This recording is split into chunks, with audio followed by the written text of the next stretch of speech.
Oke, silakan Pak Sadarman. Baik, selamat siang untuk anak-anak kami sekalian. Apa kabar untuk hari ini? Apakah sehat-sehat saja? Ya, Luar biasa. untuk ya, Sehat-sehat. terima kasih. Apakah masih ada semangat belajarnya? Masih ada Pak. Luar biasa. Baik, peserta didik kami, sebelum kita mulai pelajaran kita hari ini, maka sekarang kita menyerahkan diri dulu di dalam tangan Tuhan kita Yesus Kristus seperti biasanya, yang kita mohon kesediaan Ibu Nora untuk memimpin kita dalam doa dengan singkat. Ya, kepada Ibu Nora diberikan kesempatan. Oke, baik, Pak. Mari kita awali pertemuan ini dengan berdoa. Dalam nama Bapa dan Putra dan Roh Kudus. Amin. Kembali kami mengucap syukur kehadapan-Mu ya Tuhan. Kami rasakan berkat-Mu pada siang hari ini. Pada pembelajaran pada hari ini ya Bapa, kiranya kuasa Roh Kudus-Mu menaungi hati pikiran kami, sehingga apapun yang telah diajarkan nanti oleh guru kami, mampu kami terima dengan baik. Terima kasih Tuhan. Amin. Dalam nama Bapa dan Putra dan Roh Kudus. Amin. Amin. Ya, terima kasih kepada anak kami Nora ya untuk memimpin kita dalam doa. Baik, anak-anak, sebelum kita memulainya, maka Bapak akan menanya dulu apakah semua kita sudah masuk di kelas. Apakah tidak ada yang absen? Bagaimana ketua kelas? Apakah hadir semuanya? Hadir lengkap? Sudah, Pak. Ya, terima kasih hadir lengkap ya. Tidak ada yang sakit dan tidak ada juga yang absen. Baik, sekarang kita akan mulai mengawali pelajaran kita pada pertemuan pertama ini, yaitu dengan judul Aku Pribadi yang Unik. Ya, apa anak-anak? Aku pribadi yang unik. Kita coba baca bersama-sama ya. Aku pribadi yang unik. Tiga ya. Aku pribadi yang unik. Ya, sepertinya sudah pada ngantuk anak-anak kami ini semua. Padahal dibilang tadi semangat ya. Semangat Pak, semangat, semangat. Aku pribadi yang unik. Aku pribadi yang unik, baik. 100 untuk anak-anak kami. Oke. Adapun tujuan dari materi ini yaitu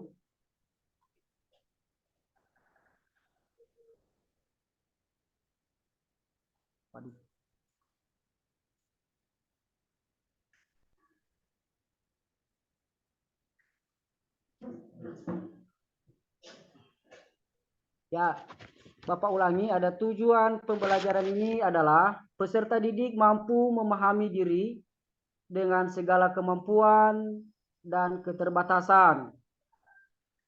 Bahkan peserta didik juga mampu bersyukur kepada Allah atas segala kemampuan dan keterbatasannya sehingga menerima dirinya dengan segala kemampuan dan keterbatasan dirinya. Nah, begitu anak-anak ya, tujuan daripada pelajaran kita untuk hari ini. Baik, kita teruskan.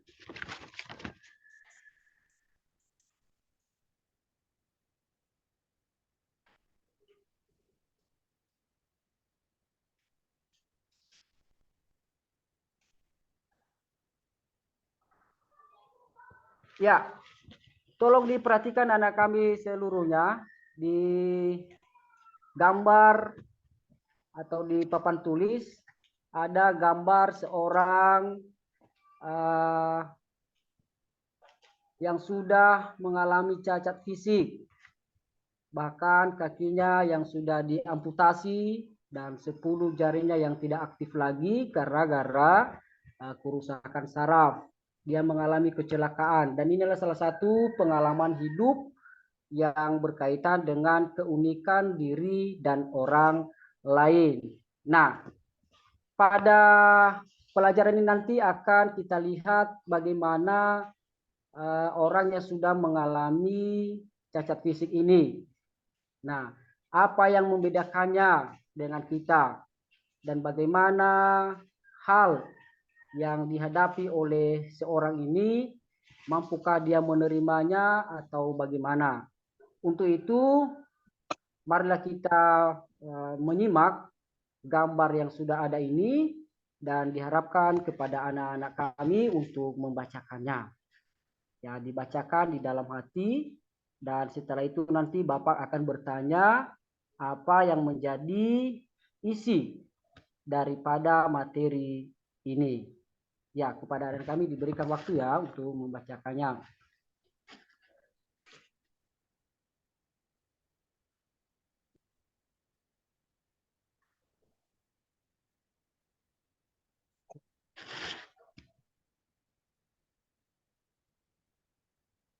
Bagaimana, sudah jelas ya anak-anak? Sudah, Pak. Sudah ya.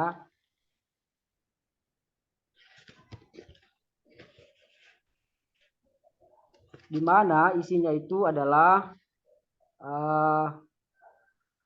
ada seorang tokoh yang bernama Tarjono Slamet yang mengalami kehilangan kakinya yang terpaksa diamputasi. Nah, tolong dibacakan dan bagaimana motivasinya dalam situasi yang dialaminya. Apakah memang Tarjono ini mampu atau dia menyerah begitu saja. Baik, kalau sudah dibaca, maka Bapak akan mengajukan beberapa pertanyaan kepada anak-anak kami ya. Nanti bagi yang menjawab akan diberikan nilai ya, nilai. Dan tentu di sini nanti Bapak melihat bagaimana tingkat keseriusan anak-anak kami dalam belajar untuk hari ini. Oke, kita mulai ya. Bagaimana, siap ya? Siapa? Baik. Pertanyaan pertama ya. Bagaimana kesan Anda dengan ketika membaca cerita di atas? Oke, siapa yang tahu? Oke, anak Kagum, Pak, kami kagum. ahli. Pertanyaannya, bagaimana kesan Anda dengan ketika membaca cerita di atas? Saya ya Pak ya, Ya, kesan saya setelah membaca cerita dari Pak Tarjono Slamet itu sangat mengharukan karena pada saat dia mengalami cacat seumur hidup, dia harus bangkit kembali dan tidak mengingat masa lalunya, dia tetap eh, lebih maju, bisa berbuat dan mendapat prestasi. Sekian Pak. baik, betul sekali 100 untuk saudara kita Ani ya. Nah, baik, bagus. Pertanyaan kedua. Ya, bagaimana, siap ya? Oke. Apa yang dialami oleh Tarjono Slamet dalam kisah di atas? Nah, siapa yang tahu anak-anak kami? Angkat tangan. Oke, Bapak Bambang. Yang ini ya, Pak. Ya, betul Pak. Ya, dia mengalami apa namanya musibah begitu. Ya, sehingga dia harus kehilangan anggota tubuhnya. Sehingga dia mengalami keterpurukan dan dari kisah dia sendiri, dia coba bergulat dengan hidupnya, dia coba bangkit dari keterpurukan, bahkan bisa memberi semangat teman-temannya yang mungkin mempunyai kondisi yang serupa dengan dia, begitu Pak. Betul sekali. Nah, ini pintar-pintar semuanya anak-anak Bapak ini ya. Pintar-pintar semua. Rupanya luar biasa ini. Bagus ya. Oke. 100 untuk anak kami Pak Bambang. Oke, kita teruskan ya pertanyaan berikut. Ya, bagaimana? Sudah siap ya? Kita teruskan ya. Nah, apa yang mendorong Tarjono Slamet sehingga bisa mengubah keterbatasan yang dia miliki itu menjadi sebuah kekuatan? Nah, ini Ini apa yang mendorong Tarjono? Oke, siapa lagi yang tahu? Pada anak-anak kami diberikan kesempatan apa yang mendorong Tarjono selama itu sehingga dia itu bisa mengubah keterbatasan yang dia miliki itu dan menjadi sebuah kekuatan besar dalam dirinya. Setelah dia mengalami cacat fisik seperti yang dijawab tadi oleh teman-teman kita itu.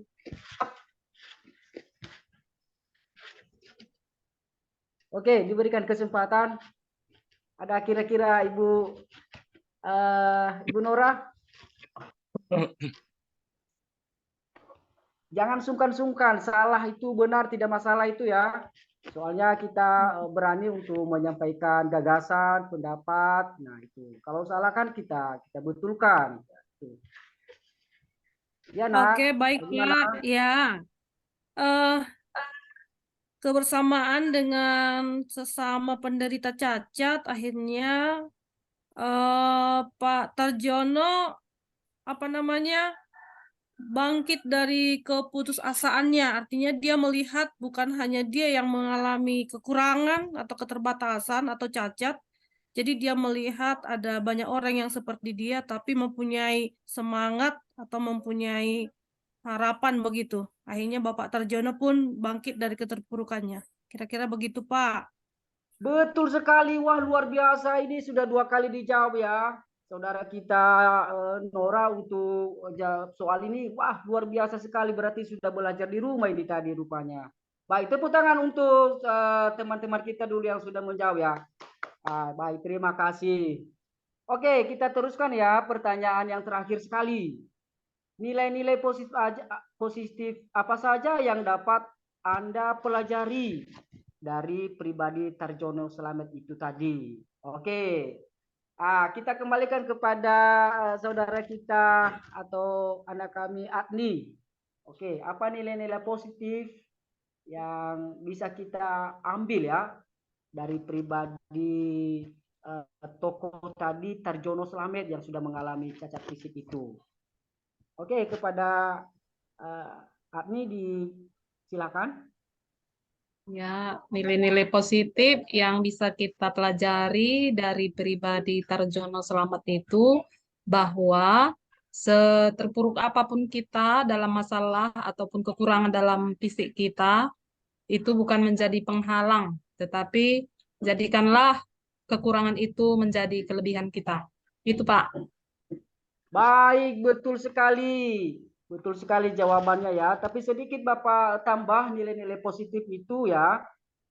Istilahnya kita bisa mengambil dari pribadi Tarjono itu diantaranya yaitu optimis ya. Optimis.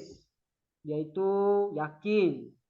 Tidak mudah mengalah. Kemudian dia gigih. Dan dia tidak menerima nasib. Ya, dia tidak menerima nasib. Dia mengubah itu. Dan kemudian dia punya skill, dia berusaha. Nah, seperti itu kita juga dapat mengambil nilai-nilai yang baik dari pribadi Tarjono ini. Begitu ya anak-anak ya. Oke, kita teruskan. Next.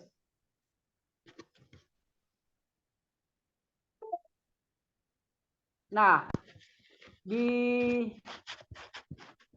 tangan anak-anak kami kan sudah ada lembaran dan di situ bisa dibuka, dilihat ada aspek-aspek diriku, kekuatanku, keterbatasanku. Nah, di sini nanti kita isi ya di aspek-aspek diriku itu di khususnya bagian fisik atau jasmani. Nah, apa kekuatan anak-anak kami di sini?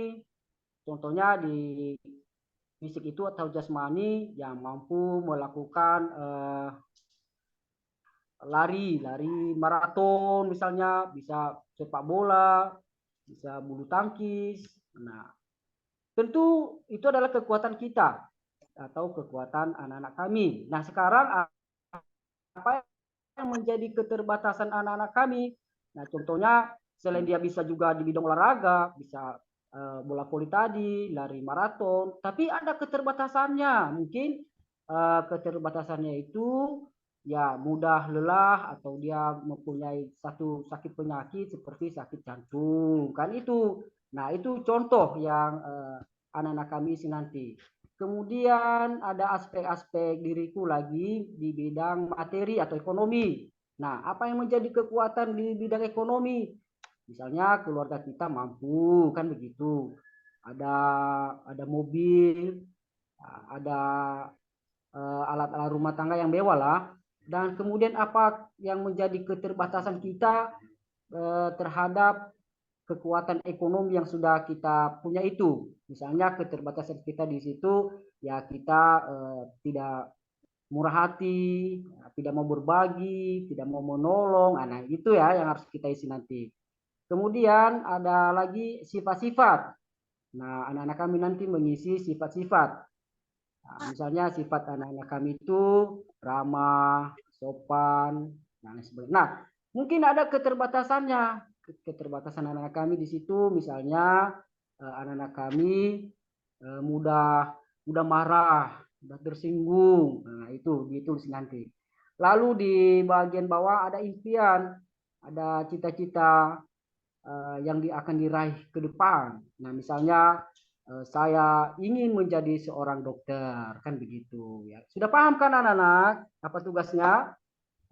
Ya, kalau sudah paham maka disilakan untuk menjawabnya ya, diberikan waktu beberapa menit. Baik, anak-anak kalau sudah siap itu nanti sekaligus diserahkan di depan ya, dan yang menyerahkannya adalah ketua kelompok. Sekarang mari kita buka Alkitab kita dari Perjanjian Lama, Kejadian 1 ayat 26 sampai dengan 31.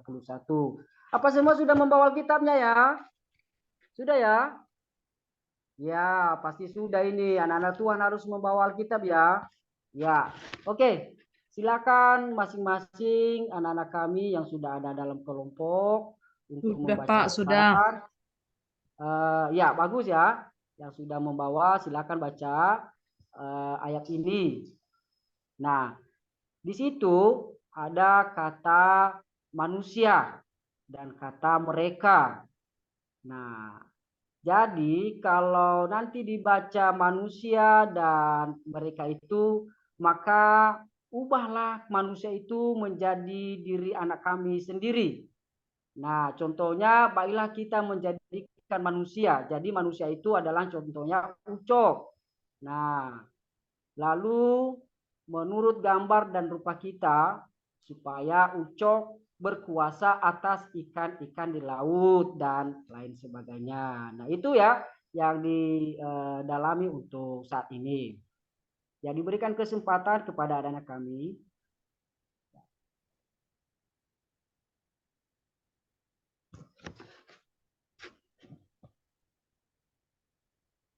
Bagaimana anak-anak sudah?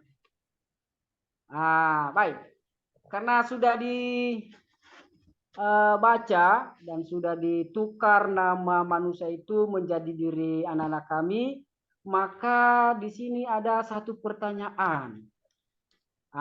Perasaan apa yang anak-anak kami rasakan saat mengganti kata manusia dan kata mereka dengan nama anak-anak kami sendiri? Pesan apa yang hendak disampaikan kitab Kejadian berkaitan dengan keunikan manusia umumnya dan keunikan diri anak-anak kami sendiri? Oke, siapa ya yang bisa memberikan tanggapan ketika sudah dibaca dan diubah atau mengganti nama kata manusia itu menjadi diri anak-anak kami sendiri? Oke, ketua kelas ya, mohon maaf. Bagaimana Bapak Bambang untuk bisa memberikan tanggapannya? Bagaimana perasaannya kira-kira? Iya, perasaan berkaitan dengan kitab suci tadi ya, Pak Sadarman ya, Ya, bahwa kita ini berharga, kemudian kita ini juga punya tanggung jawab karena ya, dikasih kepercayaan itu, dan karena kita berharga dan punya tanggung jawab, maka kita harus bisa memaksimalkan apa yang kita punya untuk kebaikan bersama. betul sekali Pak, betul sekali.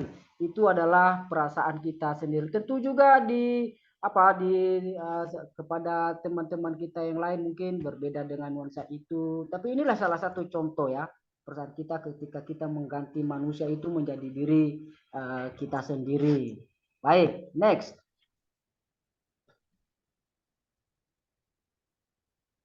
Nah, sekarang anak-anak kami mencoba untuk merefleksikan tentang keunikan diri ya peserta didik sebagai ciptaan yang unik. Ya, tolong direnungkan, dideskripsikan dalam kehidupannya. Oh, saya ini adalah unik rupanya. Oh, saya ini adalah anugerah Tuhan rupanya. Oh, saya ini tidak mudah mengalah karena manusia itu harus berjuang. Tuhan saja itu berjuang. Allah saja itu berjuang menciptakan manusia. Sedangkan kita hanyalah ciptaannya, ya apalagi kita harus berjuang hidup ya. Kalau kita ini orang-orang beriman ya anak-anak, orang Katolik itu tidak mengakui nasib. Nasib itu ada di tangan manusia, sedangkan takdir itu adanya di tangan Tuhan ya. Jadi kita berpedoman tadi kepada tokoh tadi yang barusan kita baca, dia itu tidak mau mengalah begitu saja. Nah itu sebagai bahan refleksi kepada anak-anak kami. Baik. Oke, sekarang kita teruskan ya. Boleh. Peserta didik itu anak-anak kami membuat program pengembangan potensi diri. Nah, itu. Contohnya anak-anak kami membuat potensi atau pengembangan diri jangka pendek dan jangka panjang. Di situ ada di lembaran yang sudah ada di tangan anak-anak kami, sudah dibagi tadi, itu diisi. Contohnya jangka pendek, awalnya mengenal diri. Siapakah diri saya ini? Apa yang bisa saya lakukan dalam kehidupan ini? Kemudian ada jangka panjangnya. Nah, mungkin Anda, anak-anak kami, berpikir lebih jauh untuk masa depan. Saya ini menjadi pilot, saya ini menjadi dokter, saya ini menjadi tentara, dan lain sebagainya. Nah, dilanjutkan di nomor 2 ya, itu adalah salah satu tugas di rumah. Baik, anak-anak kami, apakah ada pertanyaan tentang ini? Apakah sudah paham semuanya? Sudah, Pak. Bagaimana? Sudah, Pak, Ya. sudah. Baik, terima kasih. Jadi begitulah pertemuan kita hari ini. Demikian supaya anak-anak kami bisa menjawab pertanyaan yang sudah diberikan ini, dan pada pertemuan berikut nanti Bapak akan mengumpulkannya ya. Ingat, bagi anak-anak kami yang tidak mengerjakan tugas itu berarti nilainya tidak ada. Nah, begitu ya anak-anak. Oke, Baik, kita Pak. di pertemuan ini semoga pelajaran ini boleh bermanfaat kepada kita semua. Nah, untuk itu sebagai kesimpulannya bahwa setiap manusia itu unik. Yang dalam arti di bahasa asing itu atau bahasa Inggris satu atau tak ada satupun orang yang mempunyai kesamaan dengan orang lain. Bahkan manusia kembar sekalipun ya, itu selalu mempunyai perbedaan, baik karakter, baik sifat, dan lain sebagainya. Nah, perbedaan itulah yang lebih jauh dan lebih dalam dari yang dapat kita lihat dan kita rasakan. Nah, itulah yang merupakan kesimpulan.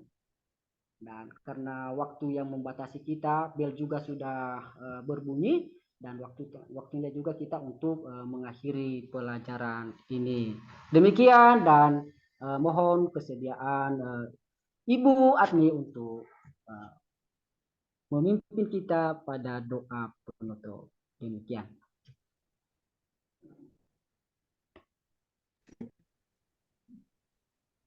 Baiklah, teman-teman, kita tutup pelajaran kita pada hari ini.